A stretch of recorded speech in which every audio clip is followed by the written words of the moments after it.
Omshanti. Now, what I'd like to invite you to do before we investigate the topic for today is I'd just like you to encourage to take a few moments and just to become a little more present, a little more in the here and now, and just it will allow us to increase the quality of attention to the topic that we're going to investigate.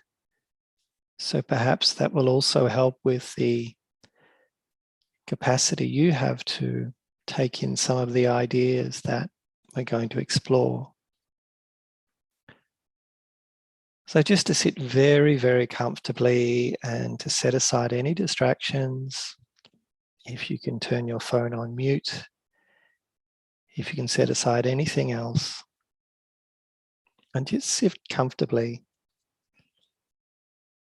in your chosen seat, starting with a few deep breaths.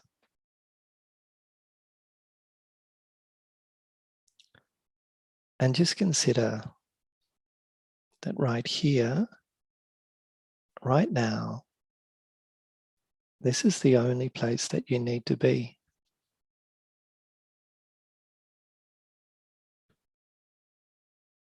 The next half an hour or so offers the opportunity for you to wind down, relax, and to bring your mind and your attention to a different level of thinking and awareness. A more considered, a calmer, and a more sustained way of thinking. Right here, right now, this is the only place you need to be. And just by being, you're doing all that is required for this moment in time.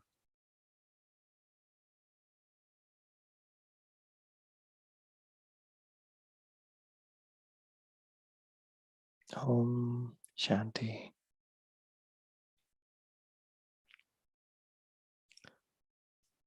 So hopefully that's help you wind down a little bit and become a little more present. And so the topic that we're looking at today is destiny, choice, and freedom. And I think it's very topical when we look out into the world, and that can be the broader world as what we see displayed in the media, or it can be our immediate world. So our day-to-day household, our workplace, our study place. And we can get very caught up and very busy. And sometimes when difficult things happen, we can feel very, very uncomfortable, and we think, well, is it supposed to be happening this way? Do I have a choice in the matter? Is there any freedom for me? Or am I stuck with this? If it's uncomfortable, of course, we're quite apprehensive about being stuck with a situation. So it's said that destiny and free will are two sides of the same coin. And that sounds like a paradox. That on the one hand, if something is destined, where does my choice lie? It's got to be this way. Whereas if we have freedom or if we have free will, we like to think that we can do whatever we want, which certainly has its own sense of attraction. So I think with the idea of destiny, wound up with the idea of destiny is the question, quite simply, what is going to happen? And this is something that we can become really preoccupied with. we're coming to, it seems, the other end of COVID. So for the last 18 months or the last 2 years, most of us from around the world, this question of what's going to happen has cropped up again and again. And we look at political situations and there's that question, what is going to happen? On a personal level, when crises and difficulties come in our life, we look to the world around us. And again, we ask this question that's tied up with the idea of destiny, of what's going to happen? Can someone tell me what's going to happen? So whether it's COVID, whether it's the future, our friends, our family, our career, our health, our well-being, all of these things are going to change. And that's probably the one thing we do know is going to happen, that change will take place. And we're looking for indicators externally. What's going to happen actually rests squarely on the shoulders of the individual. So through my own experience of different events, I came to the conclusion that asking what's going to happen was probably not the right question for me. Because if I'm looking to external events, they have their own pattern, they have their own destiny, and they will unwind as they will. So it seemed more accurate for me to ask the question, well, what am I going to do? Because what am I going to do in this question? All of a sudden, there's a choice. It doesn't change the situation externally, but what it does change the focus in terms of where the action is going to be initiated from. Am I waiting for the world around me and events to give a signal or, give a cue that, okay, now's the time for me to act? Or do I understand that it's entirely up to me? And in reflecting on the topic, I was thinking, actually what came to mind is the Indian flag. And you'll know all very well that central to the Indian flag is a wheel. A wheel's very interesting because it's been described as the simplest machine that has ever been invented. We can say it's a machine because it's man-made, it doesn't occur in nature, and it has moving parts, but as well as that, it relies on someone to set it moving. A wheel does not operate by itself. And so the wheel is a symbol that says that for things to move on, it actually requires action, and it comes back to us. So rather than what's going to happen, the question is, what am I going to do? One of the challenges with the idea of a destiny or things being predestined is that we might be stuck with something we find difficult or uncomfortable, and we don't want it to be this way. And we might get caught up in the idea that if I'd taken a different course of study, or if I'd been born into a different family, or if I'd chosen to live in a different city or a different country, if things were somehow different, if my destiny were different, then life would be better. It's interesting actually that that attraction, what we start to fantasize about, and we can get lost in this, is this dream life where we're not met with any challenges, that everything is just easy. The thing is that it seems that it's our challenges that actually teach us the most. We wouldn't seek them out, but they will come our way. And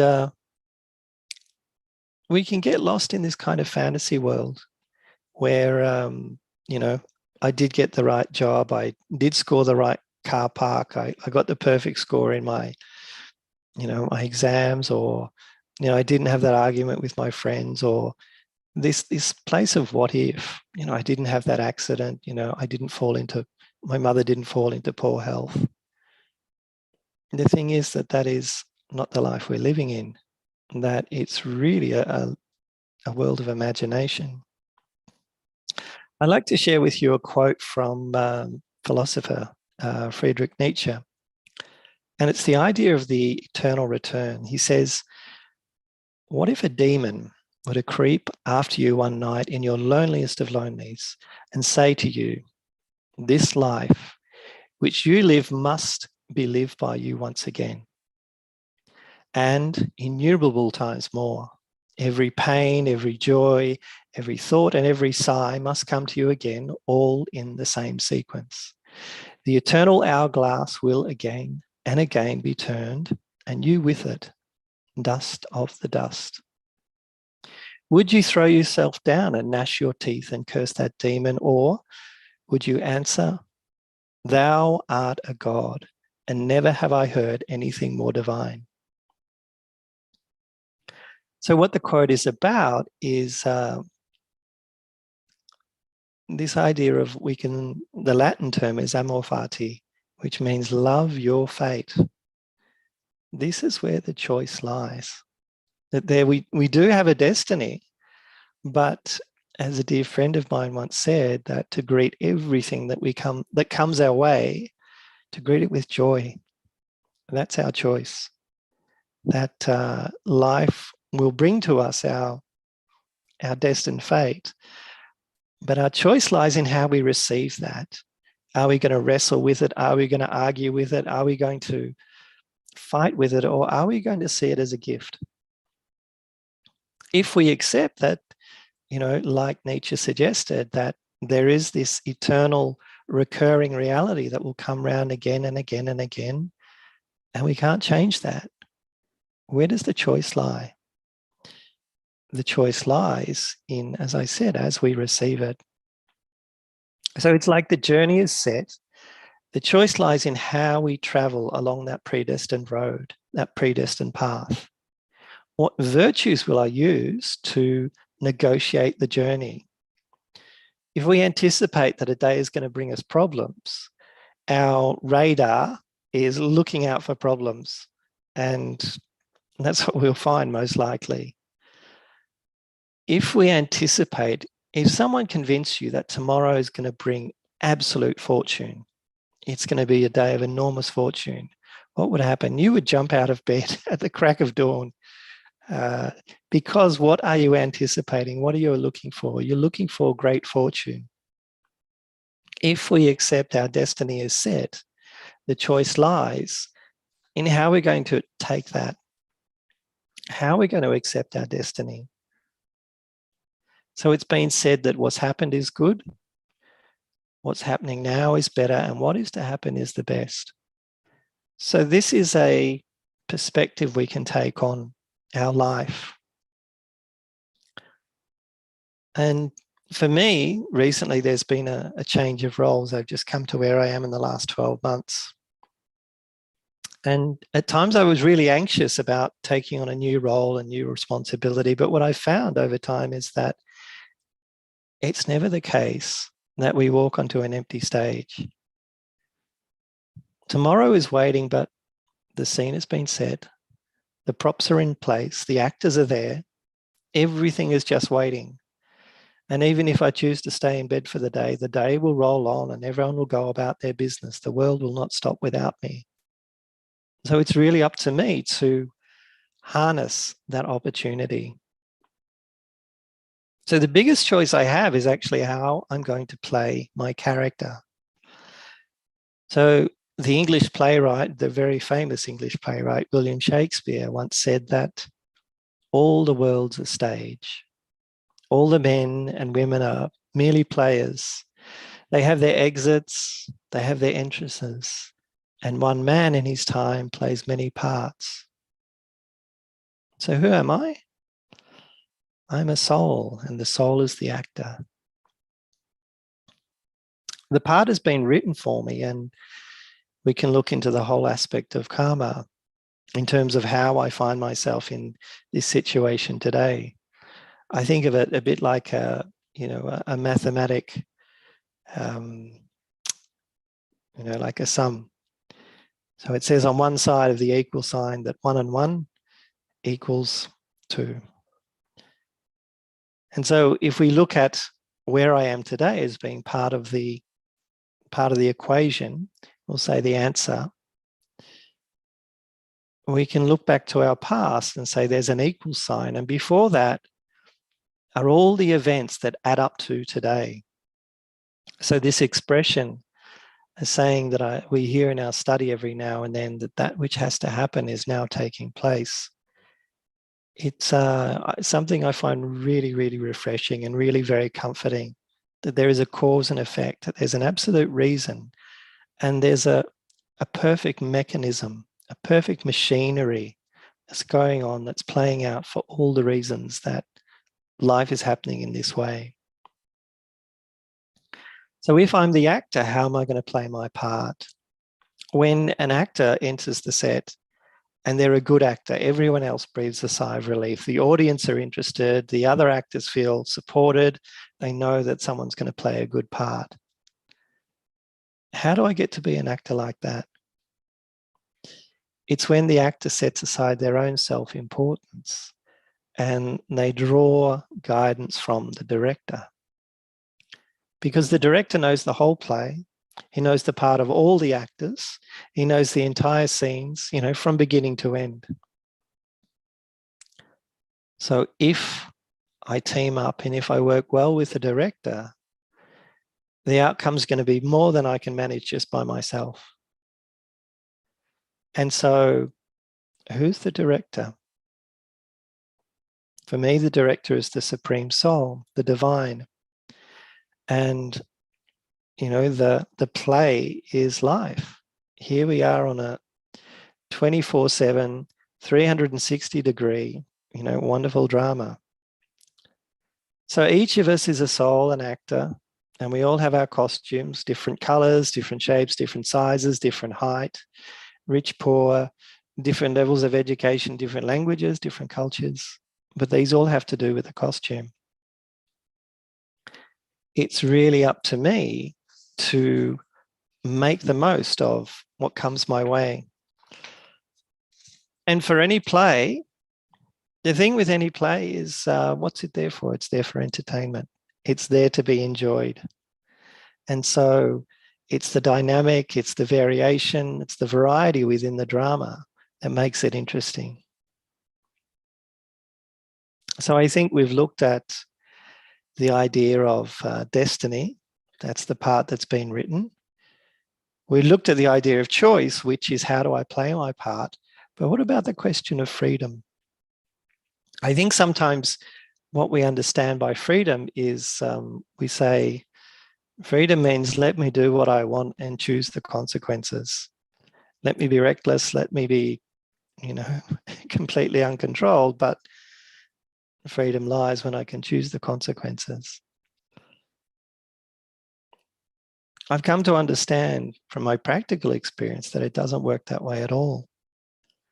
That freedom is actually understanding the cosmic laws, understanding the spiritual laws of this drama that we're all playing a part in, and understanding the cause and effect of our actions. If I perform a particular action, if I put my energies towards something, what the outcome is going to be.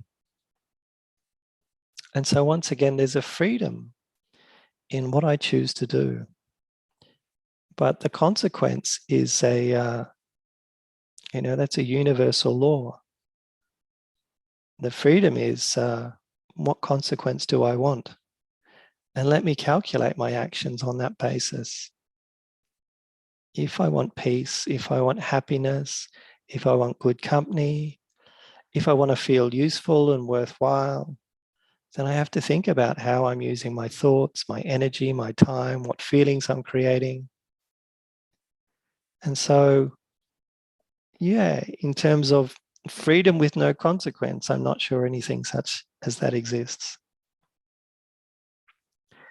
Choice is not limited to right and wrong. I think change is inevitable. But the question is, what rests upon change? In the end, I think we all have to change. The world is nudging us that our world is changing, and we can either keep up with the change or the change will push us along. So I think it's a time of change, and the question really lies that we do have to change, but when will I change? What's the change that I want to see in the world?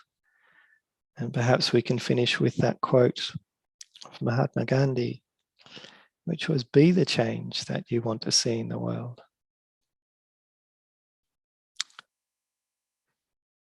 So hopefully that's given you some food for thought. And if my timing serves me correctly, I can look at the clock, and I think we do have a few more minutes. So perhaps we can take the remaining minutes and we can meditate. We can meditate on some of the ideas that we've discussed, that I've spoken about, I should say. So if I could ask the tech team, perhaps like to bring up the slide of the soul, the Supreme Soul. And I can just talk for a couple of minutes and offer a commentary.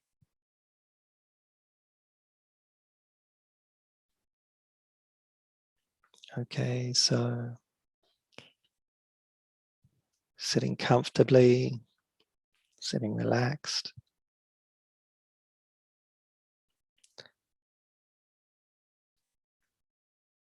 Just taking a few deep breaths and letting my eyes come to rest on the point of light on the screen before me.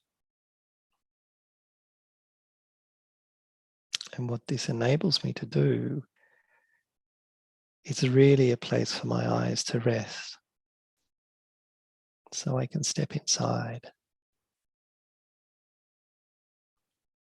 Perhaps you're used to daydreaming, or when you're concentrating on something that you love, very easy to tune out from the world around you.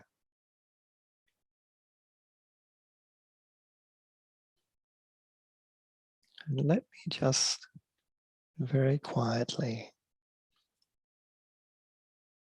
sitting inside myself, ask myself very deeply, and perhaps we can ask the heart, what is it most of all that I'd like to choose for myself?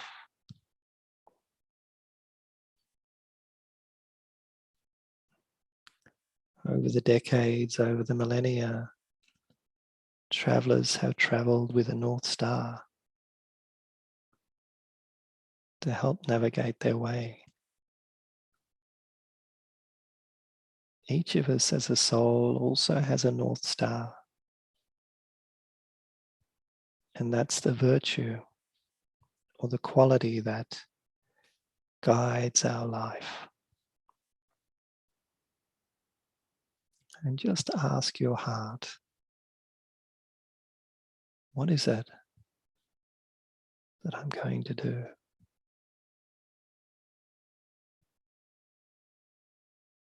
Am I going to commit to peace, happiness, kindness?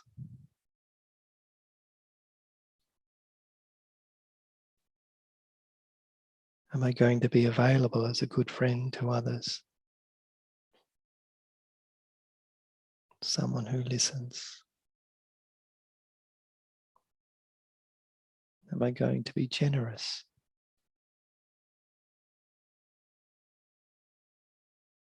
And just consider, what is the one quality that makes your life whole?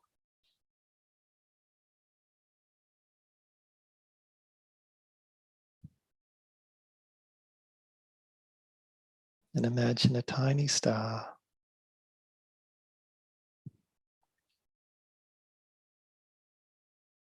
as a marker of that quality. Let me commit positive energy and pure feelings towards that quality. So it's like a fragrance that I carry wherever I go.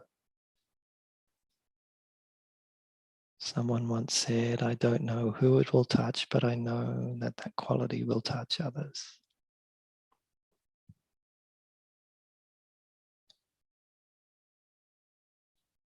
Let it shine and let it sparkle.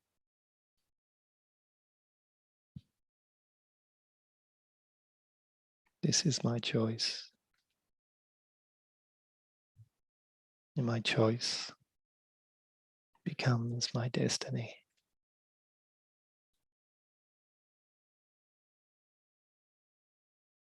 Om Shanti.